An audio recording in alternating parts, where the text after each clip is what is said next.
बारामतीमध्ये आपण बघितलंय की आता 2 खासदार आपल्याला बघायला मिळणार आहेत। ही गोष्ट आहे, बारामतीकरांची कामं जास्त आता होतील। दुसऱ्या बाजूला असं बी सांगण्यात येतंय की आता त्यांना राज्यमंत्री पदाचा दर्जा देण्यात येणार आहे। ठीक आहे, तो त्यांच्या पक्षाचा विषय आहे, मी काय बोलणार। पक्षांनी जर आपल्यावर ही जबाबदारी सोपवली तर आपण पार पाडाल काय जर तरचे हे प्रश्न आहेत। अख्खं बारामती तेव्हा जिरायत होतं, ते हळूहळू बागायत व्हायला लागलं आणि आज पण साहेब तसाच प्रयत्न करतायत।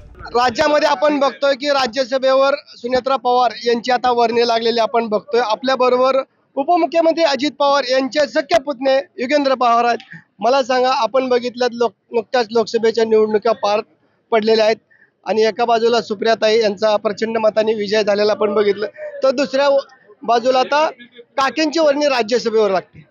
पण लागली आहे का? मी अजून सकाळपासून मी बघितलं नाहीये। अर्ज भरायला ते गेलेले आहेत आणि त्यांचं नाव निश्चित झालेलं आहे। नाही, मी ते अजून काही बघितलेलं नाहीये, पण जर असं काही झालं असेल तर आनंदच आहे। काटेवाडीमध्ये देखील फटाके फुटताना आपण बघतोय, जल्लोष साजरा केला जातोय। नाही, मी आता खरं तर जिरायत भागात आलोय, आम्ही दुष्काळी दौऱ्यावर इथं आलोय। पाण्याचे जे काही प्रश्न आहेत ते सॉल्व्ह करण्यासाठी आम्ही सगळे इथं आलेलो आहोत। काय बाकीचं मी अजून बघितलं नाहीये। बारामतीमध्ये आपण बघितलंय की आता 2 खासदार आपल्याला बघायला मिळणार आहेत आणि ती बी आपल्या एकाच घरात। चांगली गोष्ट आहे, बारामतीकरांची कामं जास्त आता होतील तिथं दिल्लीमध्ये, अशी एक अपेक्षा आहे। आणि दुसऱ्या बाजूला असं बी सांगण्यात येतंय की आता त्यांना राज्यमंत्री पदाचा दर्जा देण्यात येणार आहे। ठीक आहे, तो त्यांच्या पक्षाचा विषय आहे, मी काय बोलणार। आणि हे जरी असलं तरी आता आपण बघितलं 4 महिन्यावर निवडणुका येऊ पाहत आहेत। युवकांच्या मनात युगेंद्र दादा बसलेले आहेत, पवार साहेबांकडे त्यांनी मागणी केलेली। काय युवक आता लोकसभेच्या विजयानंतर उत्साह असतो, सगळे गेले, साहेबांना भेटले आणि जे काय त्यांच्या मनात होतं ते तिथं साहेबांपुढे ते बोलले।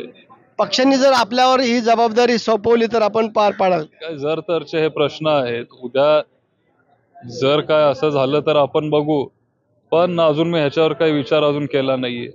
दुष्काळी दौऱ्याचा आपण पाहणी केलाय, कुठल्या महत्वाच्या गोष्टी या ठिकाणी शेतकऱ्यांच्या अडचणीची वाटतात तुम्हाला? काय पाणी तर अजिबात नाही। आता साहेब इथं आल्यापासून पाऊस सुरू झालाय 2 दिवसापासून, जसे साहेब आले बारामतीत असं धो पाऊस इथं सुरू झालाय।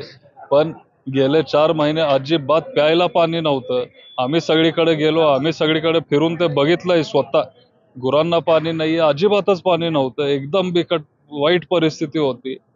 ते सगळे जे काही प्रश्न फिरताना जे लोक आम्हाला सांगत होती, त्याच्यावर काहीतरी मार्ग काढायला, तोडगा काढायला आम्ही सगळे इथं आलोय।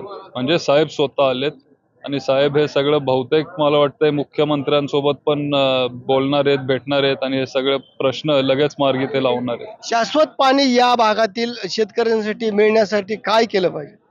काय इथलं जे पाणी आहे, जेव्हा साहेब जानाई शिरसाई असेल किंवा अशा अनेक योजना जेव्हा साहेब मुख्यमंत्री होते तेव्हा त्यांनी हे सगळे इथं बारामतीमध्ये आणलं। त्याच्यामुळे जो जिरायत भाग बारामती पूर्वी जो होता, फुल अख्खं बारामती तेव्हा जिरायत होतं, ते हळूहळू बागायत व्हायला लागलं आणि आज पण साहेब तसाच प्रयत्न करतायत, इथून पुढं पण ते प्रयत्न करत राहतील। शेवटचा प्रश्न कार्यकर्त्यांच्या मनात आता रुजलेला आहे, वेळ तीच दादा नवा। नाही, आता काय आहे की कार्यकर्ते काहीतरी बोलतात, त्यांचा उत्साह असतो, पण नवा दादा किंवा असं मला काय म्हणायचं नाहीये। मी माझ्या पद्धतीने मी माझं काम करतोय, त्याच्यामुळे कुणाबद्दल दुसऱ्यांबद्दल मला काय चुकीचं किंवा गैर किंवा असं काही वेगळं बोलायचं नाहीये। मी माझं काम करतोय आणि मी माझ्या पद्धतीने पुढे जातोय। काकी राज्यसभेवर आलेत, आपण कशा पद्धतीने त्यांना शुभेच्छा द्याल?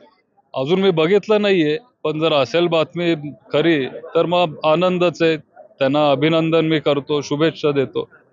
तर हे होते युगेंद्र पवार, बारामतीहून जितेंद्र जाधव, लोकमत, बारामती।